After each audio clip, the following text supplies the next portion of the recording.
ரம்புக்கிளையை புரட்டி போட்ட ஒரு பேரழிவு. தனது அம்மாவை, அப்பாவை, சகோதரத்தை, ஏன் ஒட்டுமொத்த குடும்பத்தையும் இழந்து நிற்கும் ரம்புக்கிள மக்கள். விடிந்தால் வகுப்பிற்கு செல்ல வேண்டும், வேலைக்கு செல்ல வேண்டும், ஏனைய காரியங்களுக்கு செல்ல வேண்டும் என்று இரவு நிம்மதியாகவும் கனவுகளையும் சுமந்து கொண்டு தூங்கச் சென்ற ரம்புக்கிள மக்கள் விழித்திருக்கும் போது மரணம் ஏற்பட்டால் வலிக்கும் என்று நினைத்து இறைவன் இருட்டில் இவர்களுக்கு மரணத்தை கொடுத்திருக்கிறான் போல. அருகில் இருக்கும் ஊர் மக்களுக்கு அபாய எச்சரிக்கை கொடுக்கப்பட்டிருந்த போது அவர்கள் பாவம் என நினைத்து இறைவனிடம் பிரார்த்தனை செய்த மக்கள், அவர்களுக்கு அப்போது தெரியவில்லை மரணிக்கப் போவதே நாங்கள்தான் என்று. உடலாம் கட்டி சாமான் திழுத்து கொடுத்தோம். அவங்க வீட்டுல 9 பேரும் போய் சேர்ந்தோம்.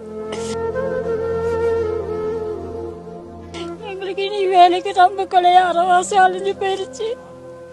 எங்களுக்கு வேலை செய்யறதுக்கு மக்களும் இல்ல, மனுஷ மக்களும் இல்ல, யாருமே எங்களுக்கு கிடையாது. ரொம்ப கொலை நம்பித்தான் நாங்க வர்றோம் வேலைக்கு.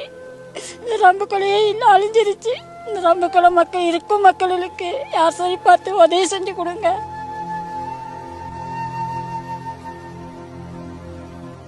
நான் இந்த ஊரில் நான் கட்டுக்கஷ்டத்தை நான் இருக்கிறார். இவர்ட வீடு தான் பின்னால் விளங்குறதுக்கு இருக்கு. இந்த வீடு இந்த வீடு மட்டும்தான் விளங்கு. அவர்ட வைஃபும் 3 பிள்ளைகளும் அந்த இதில் மொத்தாயிட்டாங்க.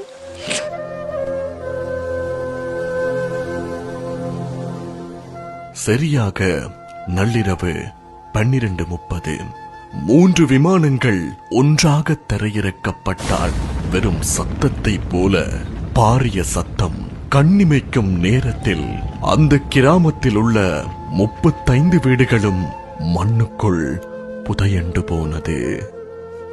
அந்த நைட் 12 மணிக்கு தான் இந்த ஊர் போனது. பெரிய சத்தத்தோட அப்படியே பேச்சு சேர்ந்துட்டு என்ன செய்ய பேசவே இல்லை. சத்தம் பெரிய சத்தத்தோட ஒரு புயல் காத்து மாதிரி வெளிச்சம் ஒன்று வந்து ஊராக்கள் சொன்னாங்க. நியாயமா கிட்டத்தட்ட 17 வீட்டு கிட்ட பேத்துட்டு 54 ஜனாசா அதில் மீட்டெடுத்து கபூர் அடக்கப்பட்டது ஒரு 10-12 ஈட்டை அடக்கினது ஒரு 9-10 மையத்து. மற்றது ஒன்றும் கிடைக்கல.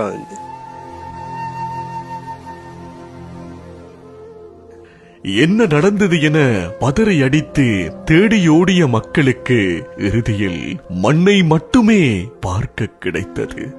தரம் 11 படிக்கக்கூடிய ஒரு பிள்ளட ஒரு டைரி பாருங்க, ரம்புக்கிளன்னு சொல்லிட்டு பேரை எழுதியிருக்கா.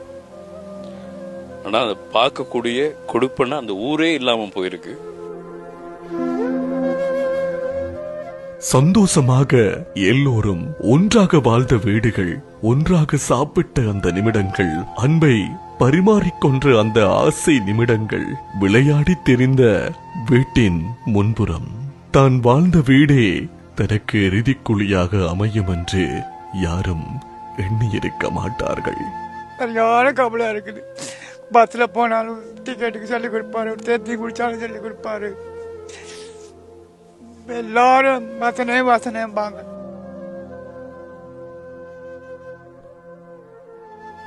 இறைவா, இந்த மலையக மக்கள் என்னதான் பாவம் செய்தார்கள்?